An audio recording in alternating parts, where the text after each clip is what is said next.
I would like to call the meeting of the Residents' Council to order, please. Jean Harrell will give us our invocation.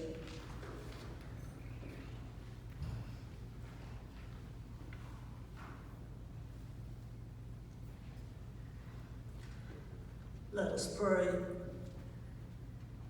Dear God, as we enter this 9th month of dealing with the pandemic, we are grateful for the leadership of our administration and the diligence of the residents and team for keeping us safe. We grow weary of this new style of living and pray for a vaccine soon. The unrest in our country weighs heavy on our hearts. We pray for peace and understanding. With the elections next week, we ask for honest, clean results and no disturbances. We have a large number of new residents moving in since D-Wing is complete. Help us to welcome them and help them to find that Cedarfield is the friendly, caring community that we believe it is. Bless all residents, team members, administration, and contract workers as we celebrate Halloween and elections and prepare for Thanksgiving. Amen.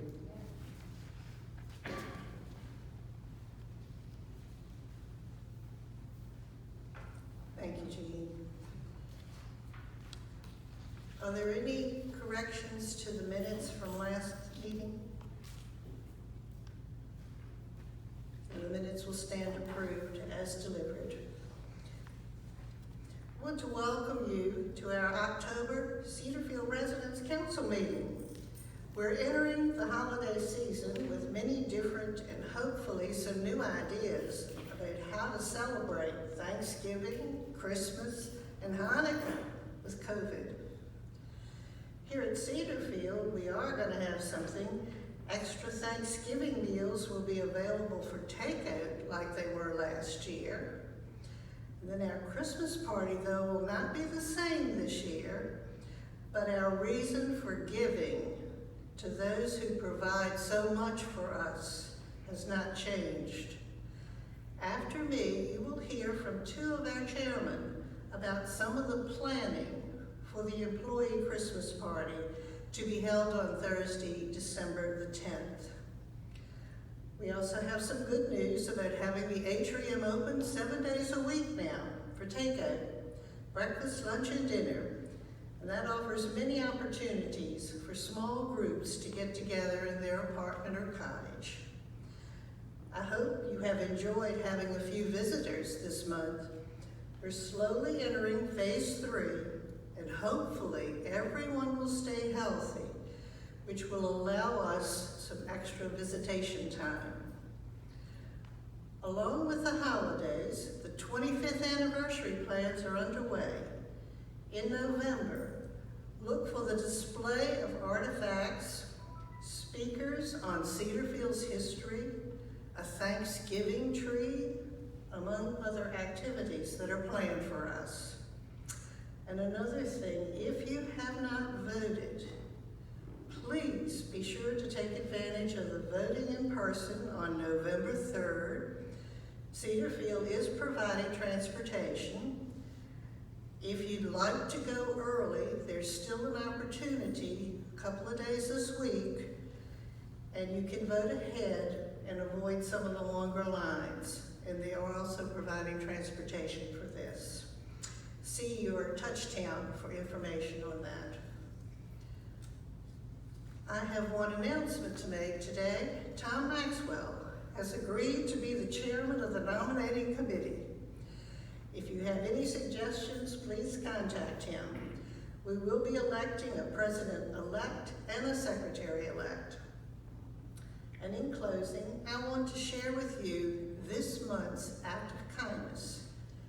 At the Pioneer Breakfast, one Pioneer resident in independent living pushed a Pioneer resident in assisted living around in a wheelchair so that she could visit with other pioneers and share memories of when they all came to Cedarfield.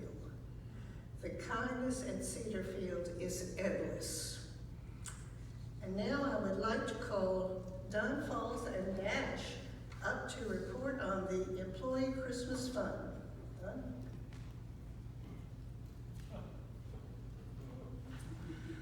Thank you. As Charles Dickens wrote, these are the best of times, these are the worst of times. 2020 is certainly going to go down in history as one of our worst times. We have just been so upstaged, if you will, by this virus. We've changed our plans, we've canceled our plans, but yet as we sit here and get ready for our Christmas employees party or get together, we look back and think, what have all of these wonderful employees done to make our life more complete, more safe? We only have one opportunity to really thank these people, and that's through our annual Christmas party gift. You know, we cannot give them any gifts or tips. This is our one opportunity to say thank you for all that you do every day. Dash just loves to come to the big house. There's not hardly an office of a team member that doesn't have a treat for him. He just says thank you. And this is our way to say thank you to them. We're kicking off this year's Christmas Employee Fund Monday, November the 4th. And it will, November the 2nd. And it will run until Friday, December the 4th. I would like for you, as all of our residents, sit back and think about this year. Before you write your check,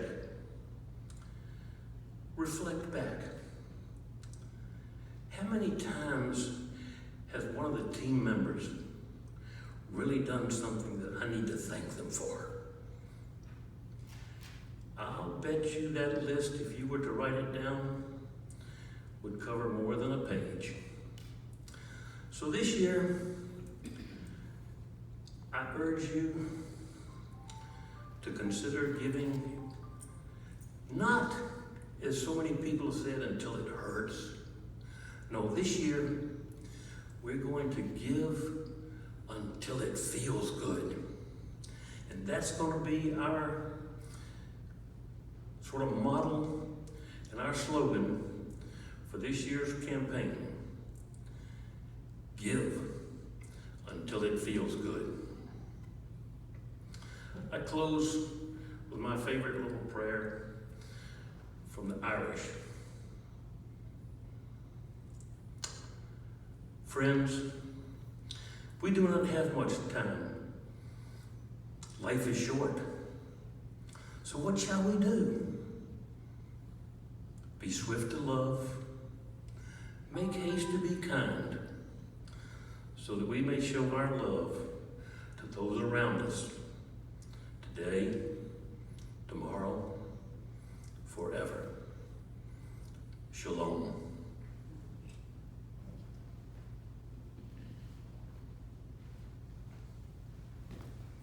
Thank you, Don.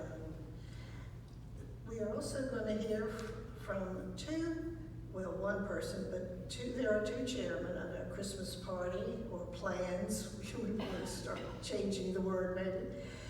Marty Rittenhouse and Judy Johnson have been working diligently to plan something for the employees, and Judy's going to give you just a brief little idea of what's coming.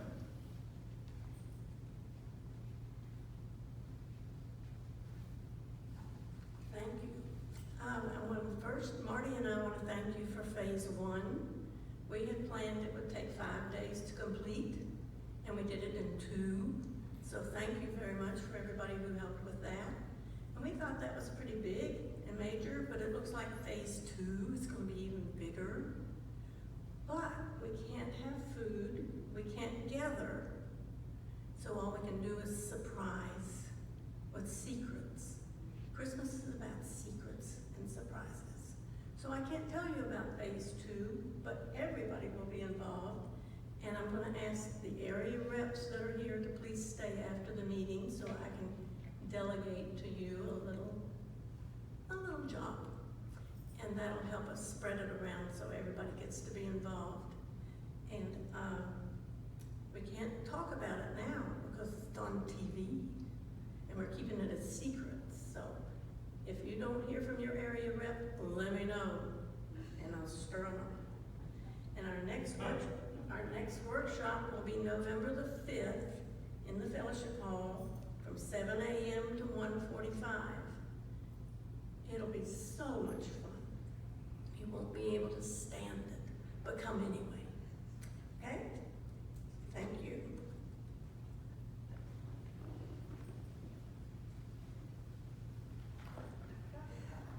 Thank you, Judy. Oh, tell them. You don't have to bring any food because there is no food, so you can help Don in his project.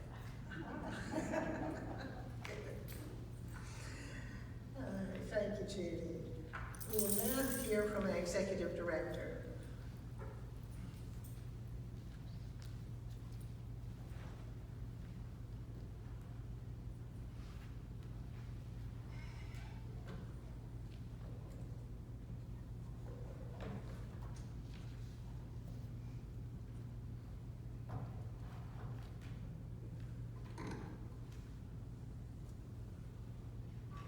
Good afternoon, everyone.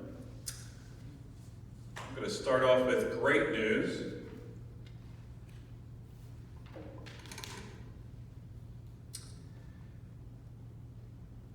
As Mr. Falls just mentioned, 2020 has been a very challenging year, not just here, obviously, but across the United States. But here at Richmond, we have actually 4 items to celebrate, which many of you will see this in a media posting here shortly, and hopefully a couple of the different media outlets will pick this up. So, in August, Cedarfield was once again named one of Richmond's best continuing care communities in the Richmond Magazine's Best and Worst Readers Survey. That's the first thing. Secondly, in September, Cedarfield was named one of the top 3 best retirement communities in Virginia Living's Best of Virginia Readers Survey in 2020. This is the 2nd consecutive year that Cedarfield has made the Best of Virginia.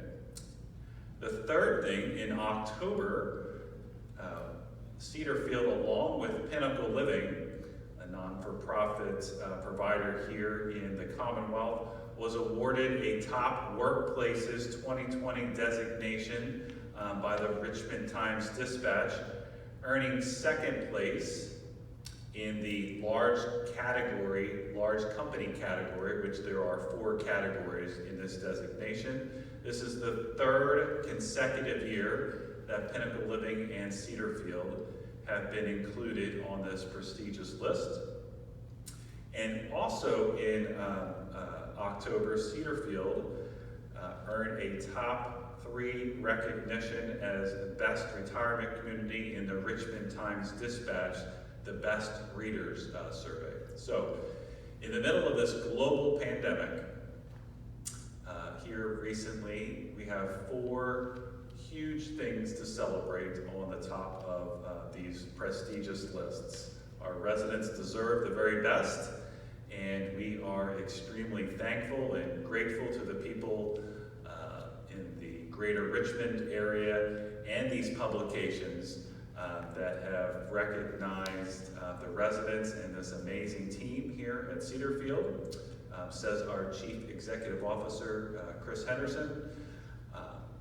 Many of you know our mission statement of enriching life's journey is not just meant as a goal for residents, but team members alike. And these 4 accolades are resounding proof that the love and passion for serving one another across residents and team members is alive and well right here at Cedar Field. So congratulations to everybody. Those are 4 high honors that we don't take lightly, but yet humbly. So we'll start off with that good news.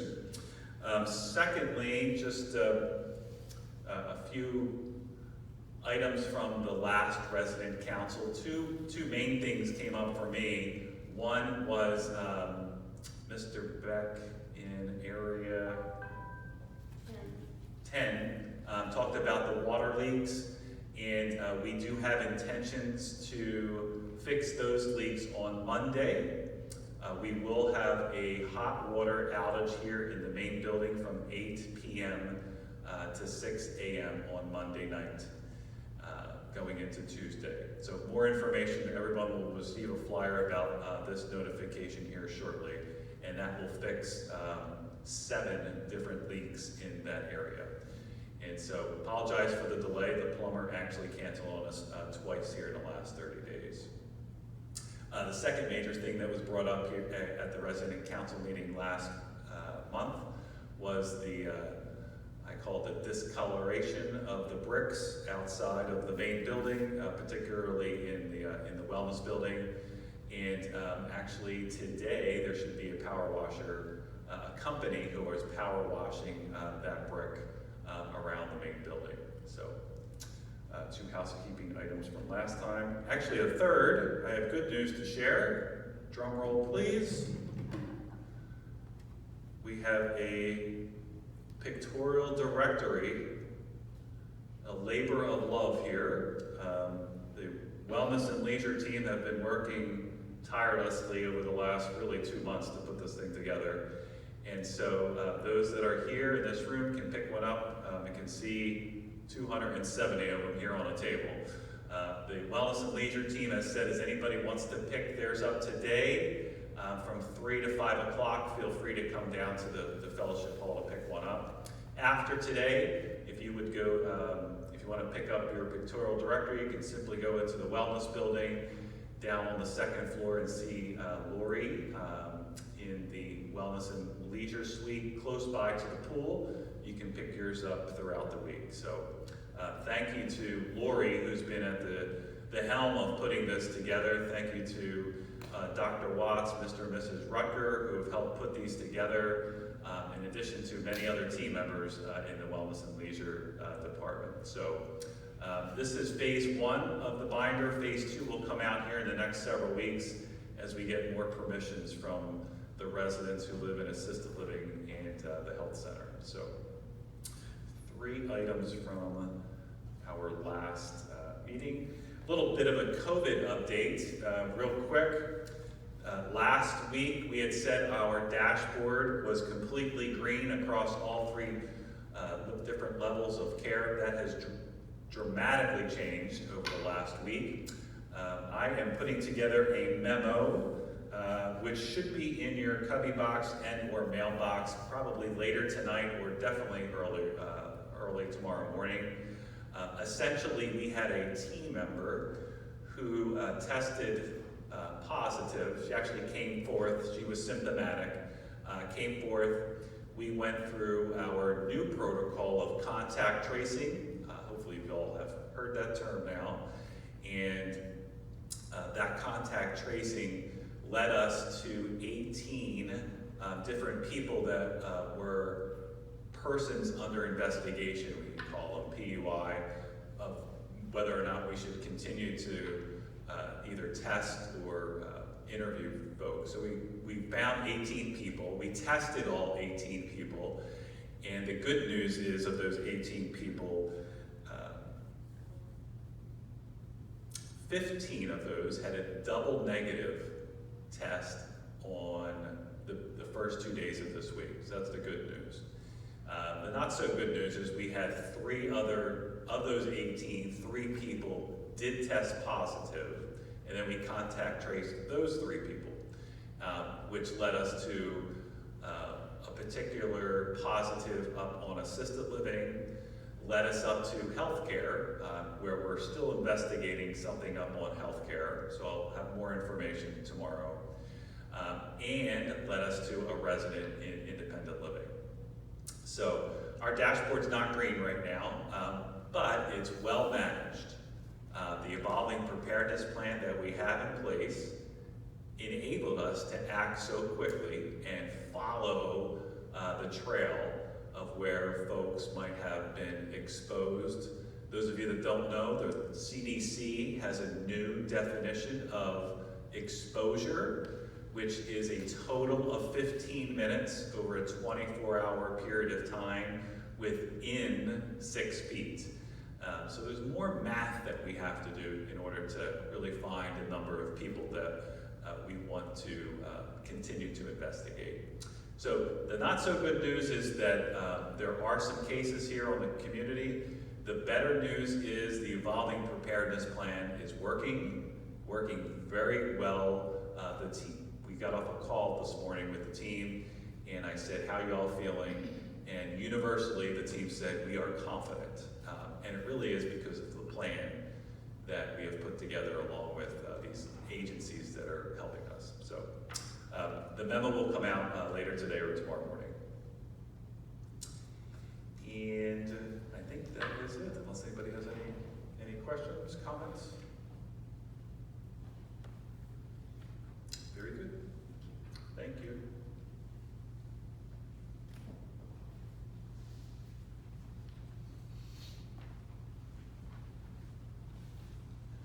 Thank you. I've been informed that Matt will not be with us today, but Michael took care of his announcement on the directory. We'll now begin our committee and our area representative reports. The first committee, communications, I have no report. Dining services, I have no report. Environmental services, Eldon Rucker will read that report for Vernon.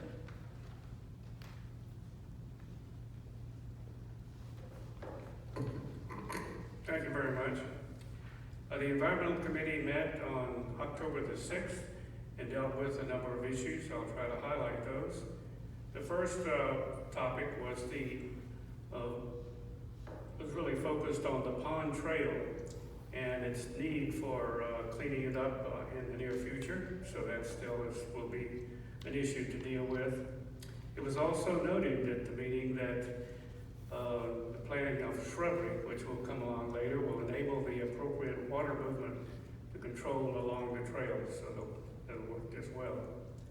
The second issue relates to the nature trail, and it continues to be very popular with the residents, but it was highlighted that some signs are needed to inform the users that this really is a level 3, more challenging walk, so that you know before you get out there. Under new business, Fiona Ross attended the meeting and reviewed some plans for the committee's participation in the celebration of our anniversary during November. The committee will participate in an exhibit featuring a video presentation of the history during November of the 90 acres before they became incorporated here. And finally, the chair reviewed a number of environmental concerns that will be on their list over the next several months to address. Thank you. Thank you, Eldon. Facilities Committee, Don Nagel.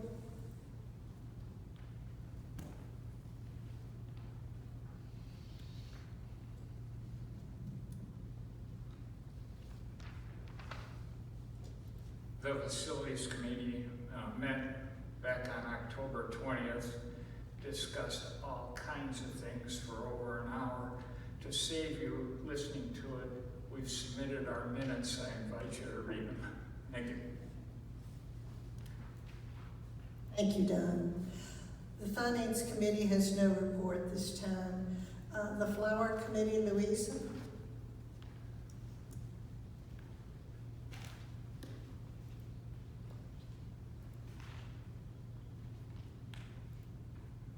The Flower Committee not only has report, but we have some good news. We have several pieces actually that I'd like to share with you. Over the last month, we have had 3 brand new members, residents to Cedarfield join the Flower Committee. So I'm really glad to see people getting involved. That's wonderful. Also, 8 of the 10 major arrangements over the last month, have been subscribed by someone in the community as a thank you, as a commemoration, as a celebration, and so on. And the thing that's been so important about that is how well they're received by other members, not necessarily the honoree, although it usually is, but other people seeing them and wanting to take time to read the little inscription and find out what's going on, and then go say something to the people. So the ripple effect of this has been really good. Just a little bit of thoughtfulness that kind of greases our skids, particularly right now. And yesterday, I happened to be talking to a staff member, and the subject of flowers came up, who knows how. And this person said to me, you know, about a year ago, the group I work with here was honored with the flowers. He said, that was just such a surprise, out of the blue. I never knew. And he said, and then I got a personal note telling me why my team had been remembered. And he said, it still feels good. And I thought, if this little bit of giving can mean so much to so many, I hope there'll be other folk who'll think about celebrating something or remembering someone or thanking someone with the gift of flowers. Not only does that support our ability to provide fresh flowers, but it encourages smiles to happy faces, even behind the mask. Thank you.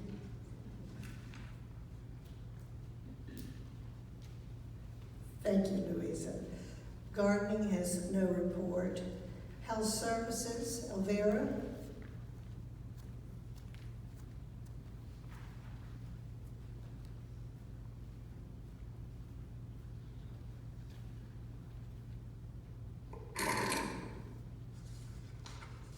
The committee met on October 14th. I don't remember where. In here, that's right. At that point in time, special care had 20 residents, assisted living 27, and healthcare 47. So we weren't totally full. And the issue that we've been dealing with for quite a while is finally resolved. It was ordered when the building, our fitness building, opened, that we had noticed that we had no IEDs. That 2 have been purchased. One's been placed on the wall facing the exercise equipment room and is labeled as emergency equipment. This is wonderful. The second new one is in healthcare, and I'm going to work with Melissa to get a list of where all the IEDs are so that we can make those available to residents if people need them. The committee recommends that all residents who have internal defibrillators wear a band to identify it, as an AED should not be used with these people. So we're going to be working with Ann to see if we can get people to wear a band. The committee will work with Ann Hopper, as February is the month that the health committee will be responsible with the team for the 25th anniversary, and it should be dealing with the opening of the new building. Any questions? Thank you. Thank you. The Library Committee, Dolly, no report. Religious Life, Jean, no report. Safety, James May will be given by Eldon.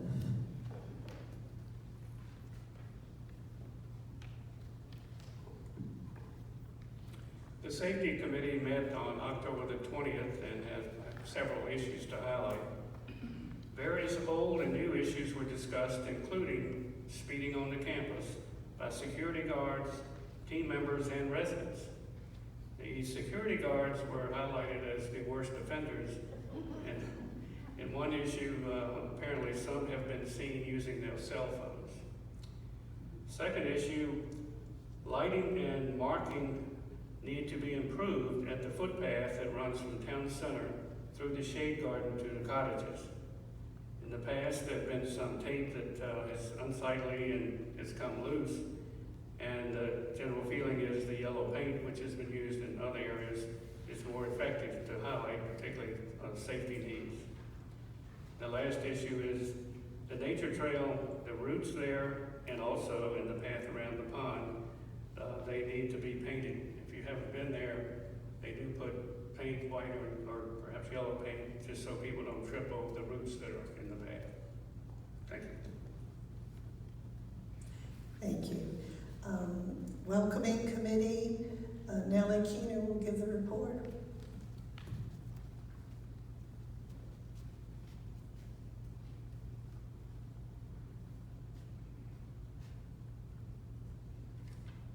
Thank you. The following new residents have moved to Cedarfield recently. Pete and Susan Hutchison moved into apartment 331 on October the 1st.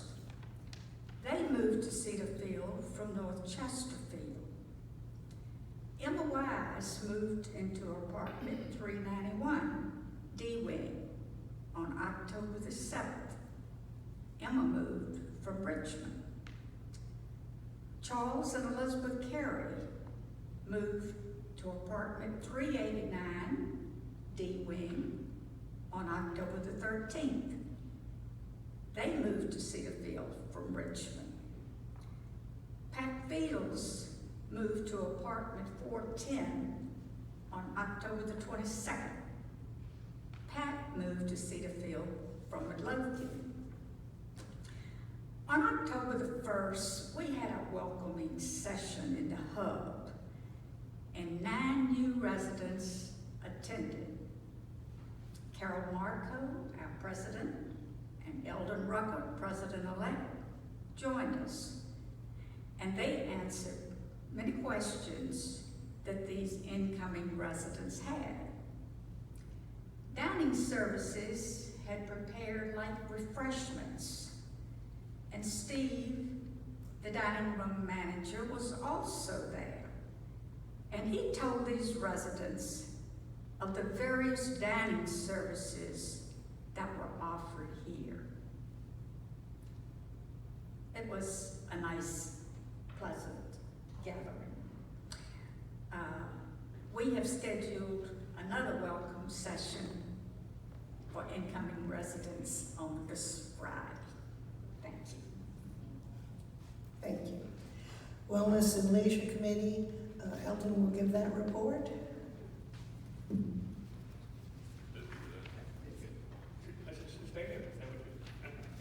Thank you. The committee has been working with Rebecca in Georgia to present a Veterans Day program honoring our Cedarfield veterans. Like other events, there will be major differences from our efforts in the past due to the restrictions that we have with the virus. All participants will be either residents or staff members, and the program itself will be produced without an audience, but shown live on Channel 971. Members are also working with Fiona Ross for the November 2020 anniversary celebration program, as the Environmental Committee is as well. Thank you. Thank you. We'll now start the area representatives. Area 1, I have no report. Area 2, Ken Pankey will give the report. No Ken? Sorry, no report, I guess. Area 3, no report. Area 4, no report. Area 5, Elton's gonna read it again from Opera Rose. Well, this one's more legitimate because I live in Area 5, so it's good. A week ago, Area 5 had its annual oyster roast at the clubhouse, with tables socially distanced inside and on the deck. The evening started with perfectly roasted oysters from the grill. Everyone then enjoyed a plated salad and casual dinner with barbecue, chicken breast, baked beans, and this wonderful pecan brownie for dessert. Cheers go out to the dining team and those who were provided help for. One area resident mentioned that the lamppost near the entrance to the walking trail on the lane had been out for some time and was a safety hazard for folks walking home from dinner. Would you believe that was passed along to the facilities committee, and it has been fixed and it's working just fine. Finally, several residents have noted over the last month how nice it is to have the cafe open to grab coffee or tea, or to have breakfast or lunch for takeout. And I'll have to say, my name is on the coffee list almost every day. Thank you. Thank you. Area 6, no report. Area 7, no report. Area 8, no report. Area 9, Charlotte.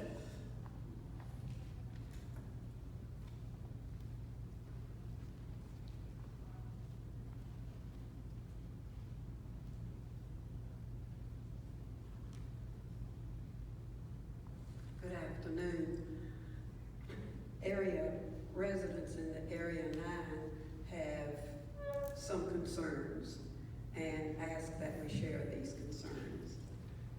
The first one is regarding the 10-year apartment refreshing status. We wondered if we could have an update and an approximate timeline for those of us who've been here over 10 years. Some of our residents on Area 9 have been here 12 years and longer and have been given no indication about when their apartment will be refreshed. The nighttime lighting problem in the court yard remains an issue. Is this being worked on? We know we need security lighting, we know that, but it would be helpful if those lights were dimmed. Is there a plan to upgrade the air filtration system in the public areas, such as dining, hallways, lobby, etc., in order to continue to fight COVID-19? We know that some restaurants, even some airlines and other facilities have found that upgrading the air filtration system has been helpful. Has our health care been Medicare certified yet? We know that was underway, but I don't think we've heard anything about that yet. When can we expect it to be, and are there issues impeding it? There's a problem with an airflow and high humidity in one of the apartments. The DOAS certified air is not being infused into the apartment. I don't know what that means. When residents contact various departments or administration with questions about problems and issues of concern, they seldom get an answer or a response. Some residents have complained that sometimes they're never given a response. And this is very frustrating because this is our home and we need to be comfortable in our home and we need to be happy in our home. And when that isn't the case, then something's wrong. If we have a request or a question or an issue that concerns us, it should be given every consideration. We should be contacted. If that does not happen, then certainly it is unacceptable and disrespectful to the resident. We urge a change of policy, if this is indeed policy, and an immediate change in the non-action procedures. That's all we have. Thank you, Charlotte. Area 10, no report. Area 11 and Area 12. I'm going to get Elton to go ahead and do both. Stay up there, Elton. These are both very brief. Area 11. Area 11 continues to meet at 1:30 every day, socially distanced, and finds any excuse for a party. Sounds kind of like a place to live. Joan Kirkmeyer and Betty Shorten returned to their apartments from health care and the group is welcoming Don Branson into the neighborhood. Area 12, in response to the chair's request regarding any concerns, one resident expressed disappointment with a decline in the variety and quantity of food, but also stressed that food servers deserve a big A+++. Thank you. Thank you. Area 13, no report. Area 14, no report. Area 15, no report. Area 16, Clyde or Ingrid? Do you have a report? Yeah, Ingrid. Okay.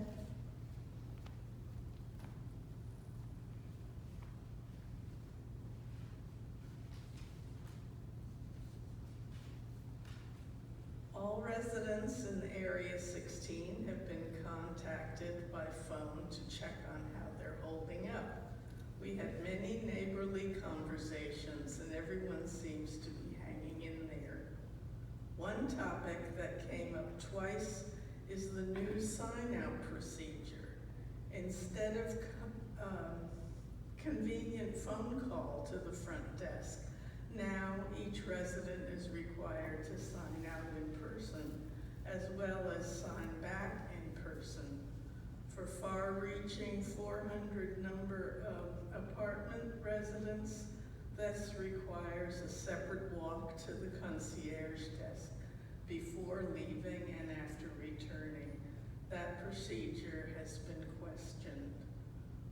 Other than that issue, all seems well. We all feel safe and well cared for at Cedarfield. Then one other thing that slipped under my door, but was just last week, but was dated in July, is a suggestion to present to the resident council meeting, Wellness and Leisure explore the possibility of having its own channel for announcements. Presently, Channel 970 takes over 10 minutes to view, and it appears most announcements are pertaining to the wellness and leisure. And I'm just presenting that. Thank you. Thank you very much. Area 17, no report. Area 18, no report. Area 19, no report. Area 20, Mary Esther.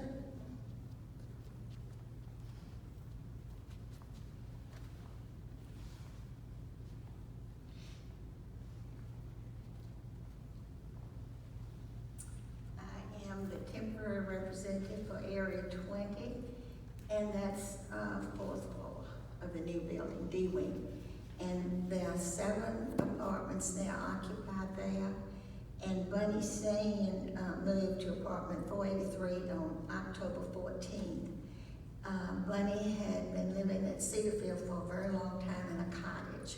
So we welcomed Bunny to the big house. Thank you. And Area 21, no report.